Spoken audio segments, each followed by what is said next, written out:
Assalamualaikum warahmatullahi wabarakatuh. Kembali kita berbicara tentang keluarga Rasul Sallallahu Alaihi Wasallam. Bila kita berbicara tentang keluarga Rasul, kita akan mendengar kalimat duriyah. Duriyah artinya keturunan dari seseorang yang berasal dari anak laki-laki atau perempuan. Tetapi ada juga yang berpendapat bahwa duriyah itu adalah keturunan dari anak laki-laki saja. Lalu siapakah yang dimaksud dengan duriyatul Rasul Sallallahu Alaihi Wasallam? Para ulama telah mengatakan yang dimaksud dengan duriyatul Rasul adalah anak keturunan Rasul Sallallahu Alaihi Wasallam yang berasal dari putri beliau Fatimah radhiyallahu anha. Di dalam Al-Quran banyak sekali disebutkan kata-kata duriyah, seperti dalam surat Al-Isra di ayat ketiga, surat Al-An'am ayat 84, surat Al-Baqarah di ayat 124 dan 128 serta 266, surat Al-Imran di ayat 34 dan 36, dan surat-surat yang lain banyak sekali menyebutkan kata-kata duriyah. Salah satunya sebagaimana diceritakan di dalam surat Ibrahim di ayat ke-37, ketika Nabi Ibrahim alaihissalam meninggalkan istrinya yang bernama Sayyidah Hajar dan putra beliau yang masih bayi yaitu Nabi Ismail alaihissalam di Mekah, beliau sempat berdoa saat itu dengan mengatakan, Rabbana inni askantu min durriyati biwadin ghairi dhi zar'in inda baitikal muharram Rabbana liyuqimus salah faj'al af'idatan minan nas tahwi ilaihim warzuqhum minats thamarati la'allahum yashkurun.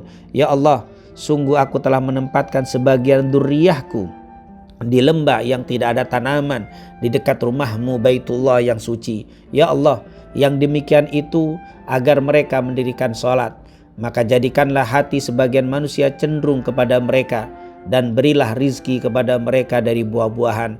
Mudah-mudahan mereka termasuk orang yang bersyukur. Berkata Ummu Salamah radhiyallahu anha, ketika Rasul berada di rumahku, tiba-tiba datang putri beliau yang bernama Fatimah. Maka saat itu Rasul berkata kepada Fatimah, wahai Fatimah, panggillah suamimu yaitu Ali bin Abi Thalib dan kedua putramu Al-Hasan dan Husain. Setelah mereka berkumpul, Rasul sallallahu alaihi wasallam mengambil sehelai kain lalu menyelimuti mereka sambil berkata, Allahumma inna haula'i dzurriyyati wa ahlu baiti fa'adhhibir rijza anhum wa tahhirhum tadhira. Ya Allah, mereka semua adalah dzurriyyahku dan ahlul baitku, maka hilangkanlah dari mereka dosa dan sucikanlah mereka sesuci-sucinya. Ini kalimat disebutkan di dalam Syarah Muskilul Athar. Bahkan Rasulullah sallallahu alaihi wasallam pernah bersolawat dengan memberikan lafaz seperti ini, Allahumma salli ala Muhammadin wa ala ahli baitihi wa ala azwajihi wa dzurriyyatihi kama sallaita ala Ibrahim innaka Hamidum Majid wa barik ala Muhammadin wa ala ahli baitihi wa ala azwajihi wa dzurriyyatihi innaka Hamidum Majid. Ya Allah, berikanlah salawat dan salam atas Muhammad sallallahu alaihi wasallam, ahlul baitnya dan para istrinya serta dzurriyyahnya, sebagaimana telah engkau berikan salawat atas Nabi Ibrahim dan atas keluarga Nabi Ibrahim. Sungguh engkau maha terpuji lagi maha mulia.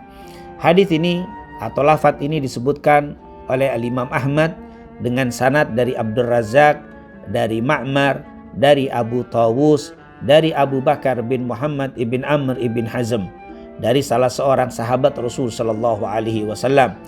Dan ini juga disebutkan dalam Syarah Muskilul Athar di jilid ke-6 halaman ke-13. Rasul sallallahu alaihi wasallam menyebutkan ahlul bait, para istri dan dzurriyyah.